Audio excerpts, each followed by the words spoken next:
이번 순서는 매주 화요일마다 제주의 다양한 이슈를 주제로 전문가와 함께 깊이 있는 이야기를 나눠보는 시간입니다. 지난주에 이어서 2020년 연말을 맞아서 제주 사회에 굵직한 영향을 미친 주요 이슈를 5개의 키워드로 살펴보는 시간 마련했는데요. 제주 참여환경연대 홍영철 대표와 함께 자세한 이야기 나눠보겠습니다. 대표님 안녕하세요. 네, 안녕하세요.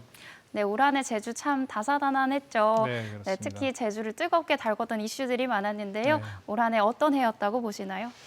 올해는 아마 다른 분들도 다 그렇게 생각하시겠지만 코로나19로 시작해서 네. 코로나19로 끝나는 한 해가 아닌가. 그만큼 충격이 컸고요. 제주도뿐만 아니고 전 세계적으로 네. 큰 소용돌이에 휩싸였는데 어쨌든 그 속에서 이후에 우리가 어떤 생활 방식으로 살아갈 건가? 우리 경제는 어떻게 해야 될 건가? 이런 고민들도 좀 많이 하면서 어쨌든 새로운 대응 이런 것들의 고민이 또 많았던 한 해였던 것 같습니다. 네, 말씀하신 대로 코로나19가 뒤덮은 2020년 제주에도 여러 가지 큰 변화들이 있었는데요. 본격적으로 제주 사회에 큰 영향을 미친 주요 이슈 5개를 먼저 살펴보겠습니다. 먼저 키워드부터 짚어주시겠어요? 네, 올 한 해 이제 주요 사회 이슈로 5개를 선정했는데요. 맨 첫 번째가 드림타워 개장과 더불어서 이제 카지노 문제가 네. 떠오르면서 카지노 영향평가에 관한 그런 이슈가 떠올랐고요. 두 번째는 교육위원 헌법소원에 대한 판결이 났습니다. 네. 그와 더불어서 판결이 나자마자 교육위원회 어떤 근본적인 문제점으로 또 볼 수 있는 학생인권조례 문제, 여기에도 겹쳐서 발생했고요. 세 번째는 녹지국제영리병원 1심 판결이 났습니다. 네.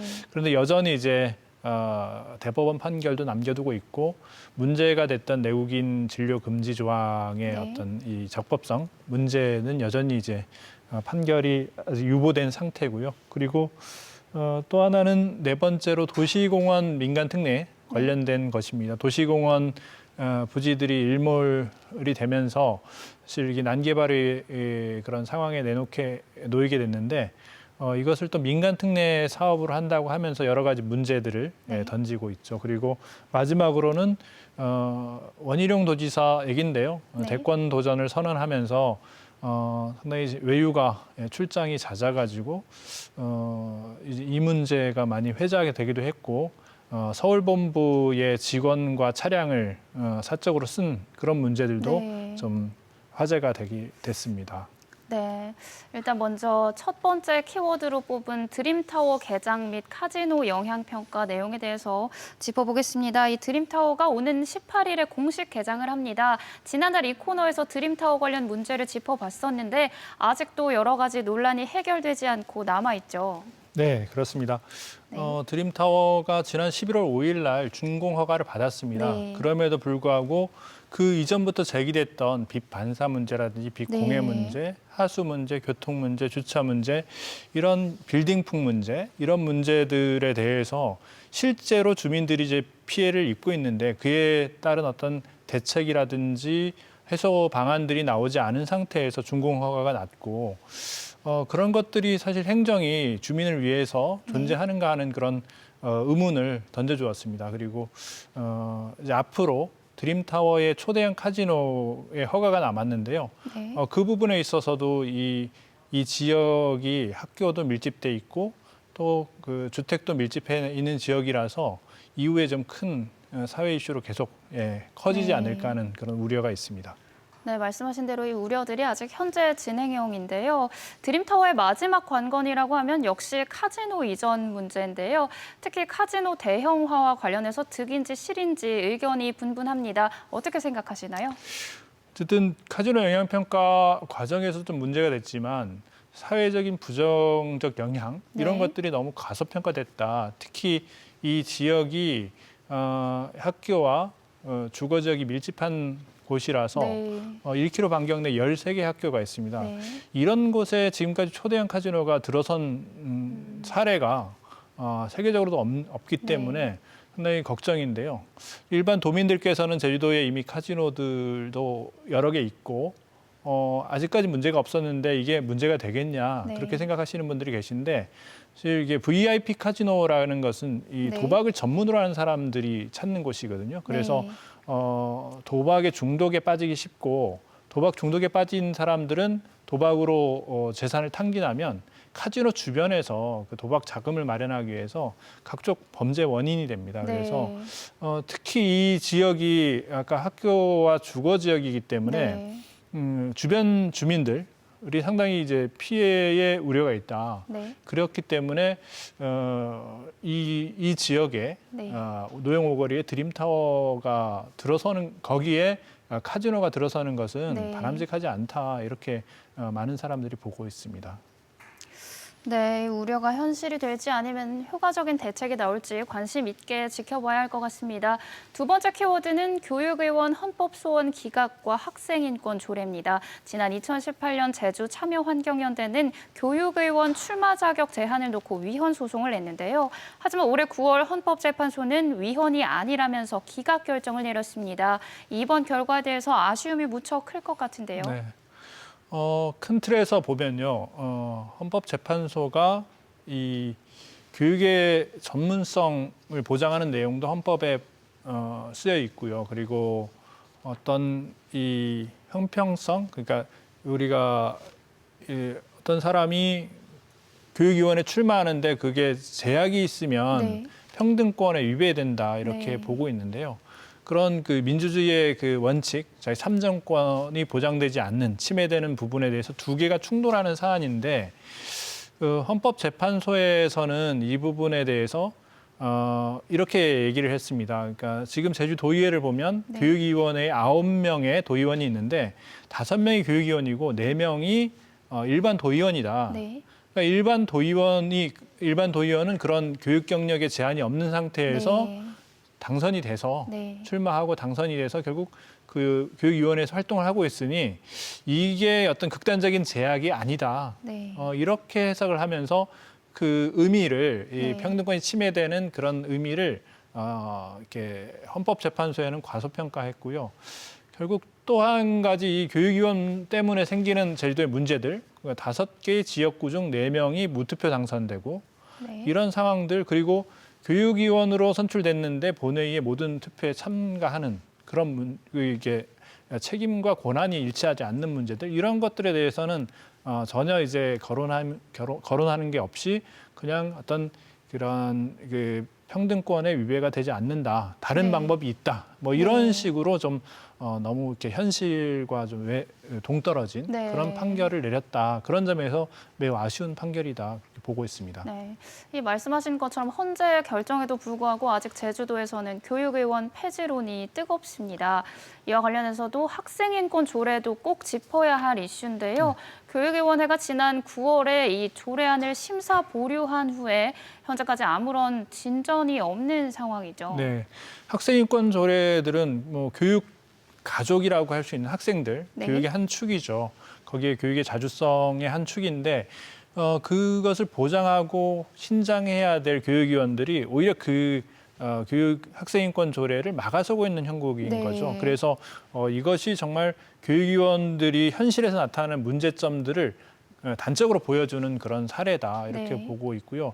학생들의 그 교육의 자주성과 그 학생들의 인권 신장을 위해서 교육위원들이 이런 부분에 적극 나서야 된다 그렇게 보고 있습니다. 네, 그 어느 때보다 교육 전문성과 자주성 실현을 위한 교육의원의 역할이 절실해 보이는데요. 앞으로 이번 조례가 어떻게 처리될지 관심 있게 지켜봐야 할 것 같습니다. 세 번째 키워드로 꼽은 녹지국제영리병원 개원 허가 취소 1심 선고에 대해서 살펴보겠습니다. 참 의미 있는 판결이라고 볼 수 있을 것 같아요. 네, 그렇습니다. 이번 1심 판결에서는 일단은 녹지국제병원이 개원 허가를 받고도 90일간 개원을 하지 않았죠. 그래서 결국 개원 허가가 취소되는 그 부분에 대해서 이제 판결이 난 건데요. 그래서 그 개원 허가를 90일 동안 개원하지 않아서 개원 허가를 취소한 것은 정당하다. 이런 판결이 난 것이죠. 근데 또 하나 이제 그 녹지국제병원 측에서 이 재판을 건 사안이 원희룡 도지사가 이게 조건을 걸어서 내국인 진료를 금지하는 그런 조건을 걸어가지고 허가를 했는데 이 조건이 타당하냐, 네. 합법적이냐 이것을 구하는 판결은 이번 1심 판결에서 유보를 했습니다. 네. 그래서 결국 이 대법원 판결에서 이 결정이 날 사안인데요. 그래서 이 불씨는 여전히 남아 있고 네. 만약에 이게 내국인 진료 금지라는 조건이 위법하다 이렇게 판단이 났을 경우는 사실 영리병원이 다시 이제 도마에 오를 사회 이슈가 될 그런 상황이 도래할 수도 있다. 예, 그런 상황입니다. 네, 대법원 판단이 내려지기까지 논란의 불씨가 남아 있는데요. 한편 오늘 제주도는 제주 헬스케어 타운을 공공보건의료를 선도하는 의료복합단지로 키워가겠다고 밝혀서 앞으로 추이가 주목되고 있습니다. 네, 네 번째 키워드는 도시공원 민간 특례 사업 논란인데요. 제주도와 한국토지주택공사가 대규모 주택단지 건설을 포함해서 도시공원 민간 특례 사업을 도시공원 일몰제 대응책으로 내놔서 논란이 되고 있습니다. 네. 네. 당초에 제주도가 이 문제가 일몰 네. 이후에 난개발이 예상이 되기 때문에 이 도시공원 일몰이 되는 도시공원 부지들을 다 이렇게 매입하겠다. 전량 매입하겠다 그런 얘기를 했었는데요. 근데 어찌된 일인지 최근에 이제 오등봉 공원이라든지 중부공원 이 두 개에 대해서만 민간 특례를 도입하겠다 이 추진하고 있습니다. 네. 그런데 사실 이렇게 그런 약속이 왜 안 지켜지는지 당초 약속이 안 지켜지는지 그런 부분들은 전혀 얘기가 없고요. 네. 지금 오등봉 공원이나 중부공원 같은 경우도 도시의 이제 공원으로서 꼭 필요한 곳이고 사실 지금 대부분 이제 민간 특례라는 것은 한 30%의 부지를 아파트를 짓게 해주고 나머지를 공원으로 조성하는 그런 사업이거든요. 그러면 지금 제주도의 그 빈집이 한 3만 6천 호가 넘는 그런 상황입니다. 그래서 이렇게 불필요한 주택 공급을 더 했을 경우 이제 빈집이 그렇지 않아도 많은데 네. 그게 필요하겠느냐. 네. 오히려 그게 난개발이 아니냐 하는 거고요. 최근에 뭐 그쪽 지역에 제주도가 전반적으로 하수 처리라든지 교통 문제가 심각하기 때문에 그런 거에 대한 대책들을 주문하고 있는 와중에 사실 그런 대책들도 딱히 나오고 있지 네. 않은 그런 상황입니다. 그래서 네. 이런 부분들이 사실 여러 문제가 있음에도 추진하는 것은 이게 네. 특례가 아니고 특혜다. 네. 그런 지적도 있습니다. 네, 앞으로 이 민간 특례 사업과 관련해서 논란이 많을 것 같은데요. 네. 관심 있게 지켜봐야 될 것 같습니다. 이제 마지막 키워드 살펴볼게요. 대권도전 도지사는 부재 중인데요. 원지사는 대권도전을 선언한 이후로 제주도정도 소홀히 하지 않겠다고 공공연히 밝혀왔습니다. 하지만 현실은 이와 다르다는 것 같은데요. 네, 그렇습니다.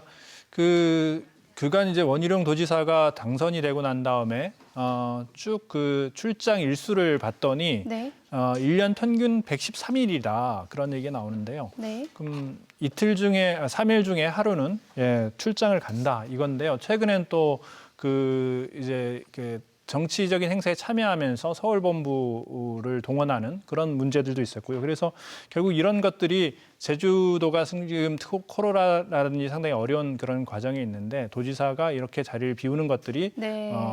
정말 제주도에 어떤 영향을 일으킬지 네. 많이 걱정하는 분들이 계십니다.